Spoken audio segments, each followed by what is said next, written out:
here about 5 minutes outside of Huntington where the Durkee fire continues to burn and threaten homes and structures. And I want to show you here where the fire has jumped I-84. This happened last night. We watched the fire roll down those hills yesterday, and as of today, it has completely jumped over. However, there are no active flames where we are now.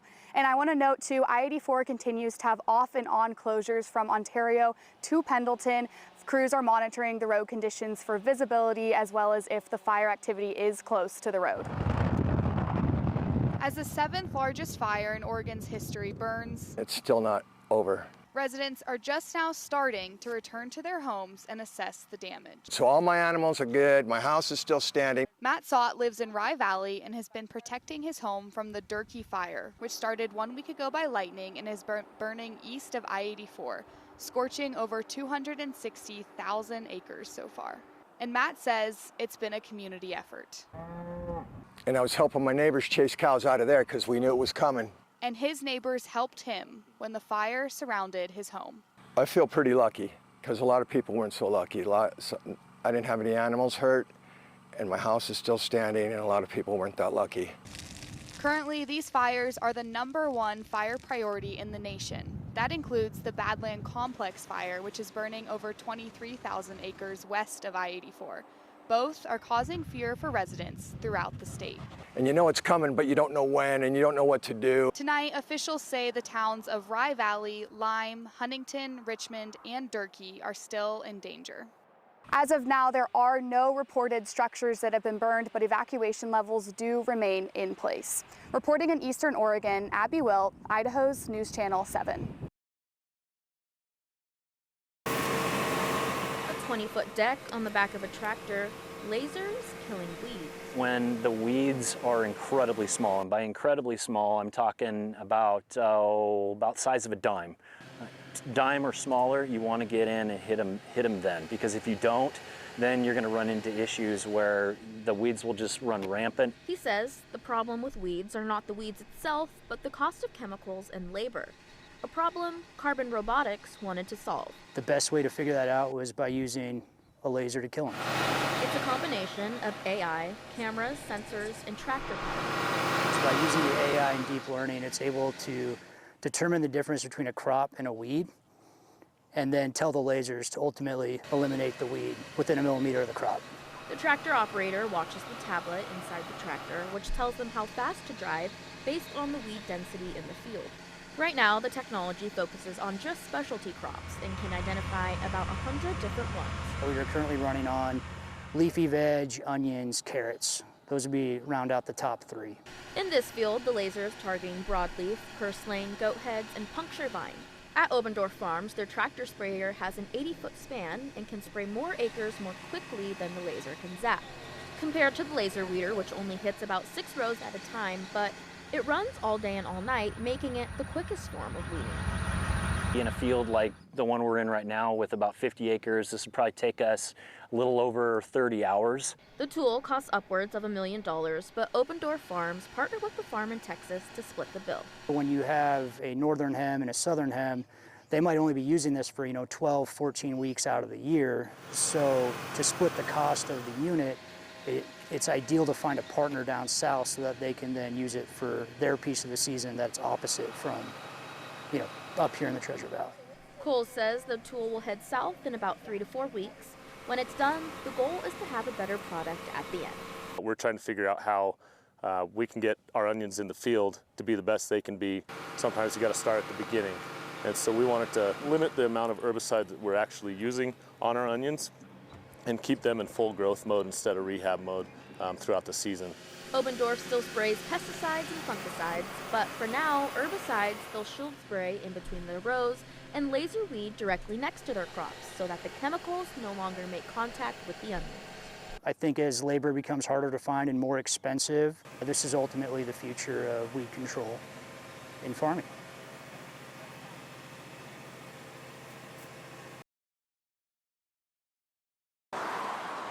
Drivers who've lived in the Gem State for some may have already encountered obstacles in rural areas.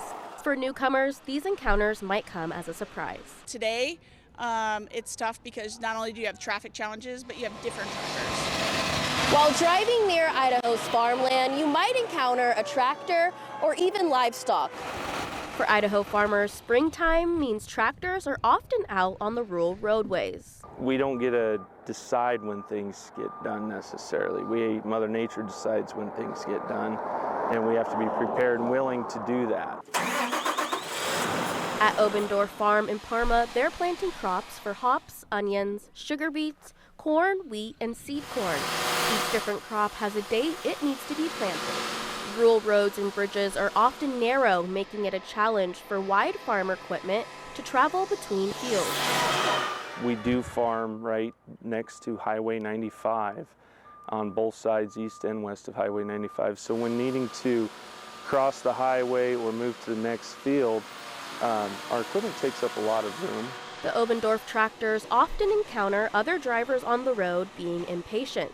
During one fall harvest, they had an accident. The tractor was loaded with equipment, some sticking out. The tractor was going down a hill, attempting to pass a house with large trees out front. We had a person that decided that they didn't want to wait at the bottom of the hill and try to come up the hill, and in turn they weren't able to get over far enough, and our guy was stuck in a spot and he had to go really slow to try to get by him. Well, the implement shifted just a few inches and accidentally hit that person. Freeman says they try to get out of other drivers' way, but they have to pull over in the right spot. We'll be going one way and they'll park right next to a telephone pole. Well, then there's not enough room. Idaho State Police says drivers should only be passing slow-moving vehicles when it's safe. Everybody needs to just drive with caution, more defensively. I understand everybody's in a hurry, but that's how accidents wind up happening. Driving in rural areas, you could also encounter livestock. In Idaho, certain parts of the state are considered open range, where livestock are free to roam, including on the roads and highways. Idaho Farm Bureau says if a driver hits an animal in open range, the driver is responsible for the damage to their car. The driver can also be liable to pay for the loss of the animal if a jury finds the driver at fault. The current price for a cow is about $1,800 to $2,000. Freeman says they aren't trying to slow anyone down. We're just trying to get our job done and go home. And we want everyone else to be able to go home that day as well.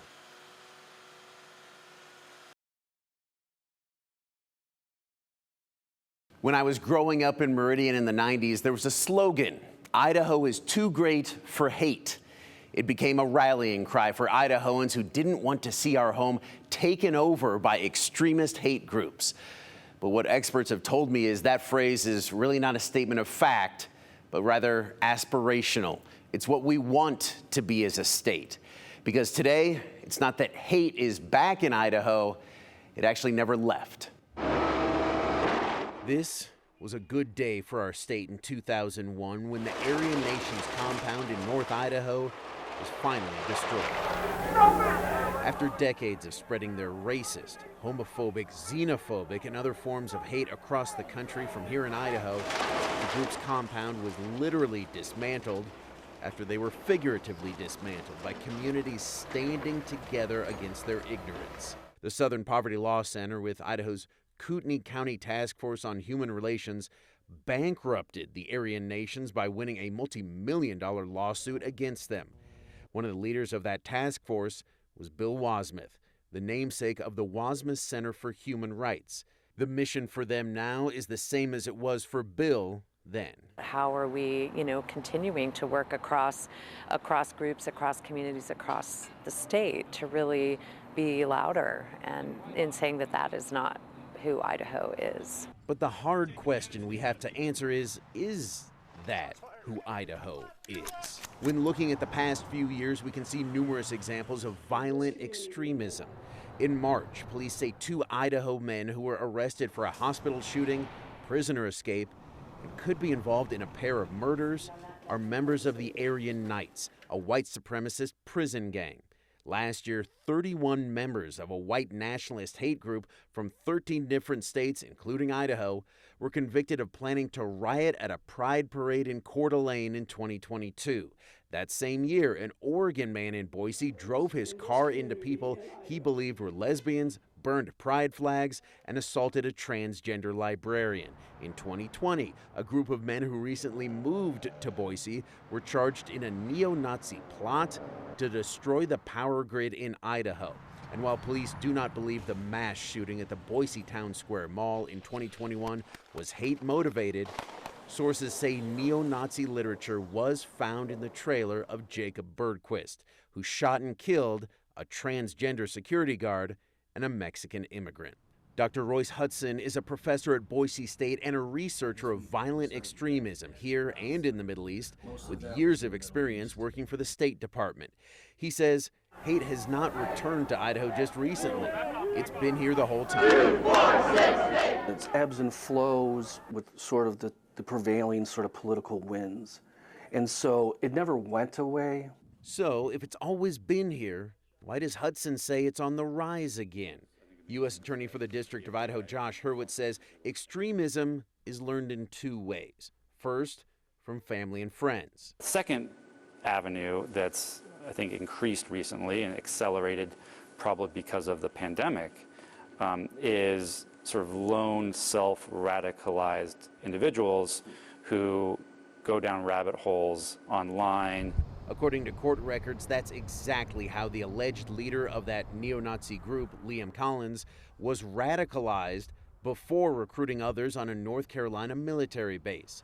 Prosecutors say they started to create the plot to destroy the power grid, along with creating a hit list of progressive politicians and community leaders, and then moved to Boise. And they exclude all the other information coming, and they only seek out and listen to and incorporate the information that sort of reinforces their preconceived notions, oftentimes racist and xenophobic, etc. Hudson says that can happen on social media, but also places that are hard to monitor, like certain messaging apps, video games, and chat rooms. The language is hyper-violent, and there's nobody to tell them that this is obviously messed up. From a legal standpoint, hate speech, as long as there is no threat of violence, is protected by the First Amendment. But Hurwitz stresses it may be protected by the First Amendment in some instances, but it doesn't mean it's acceptable and that we should tolerate it. Hudson says the end goal of extremism is always the same: violence.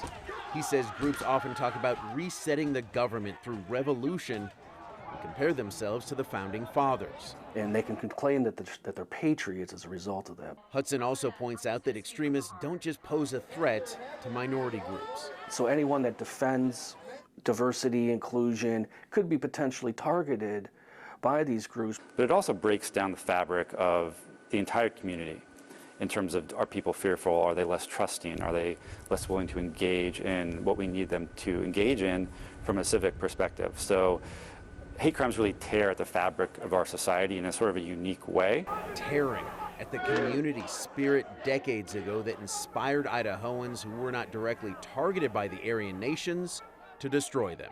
Many others in the community were kind of like, they're kind of having like a little club in the woods. Like, it's not like that big of a deal, right? Like, it took a while for people to come around to recognize, right? Or to see that maybe even if I'm not the target, for example, the fact that they're targeting anyone in my community is not acceptable.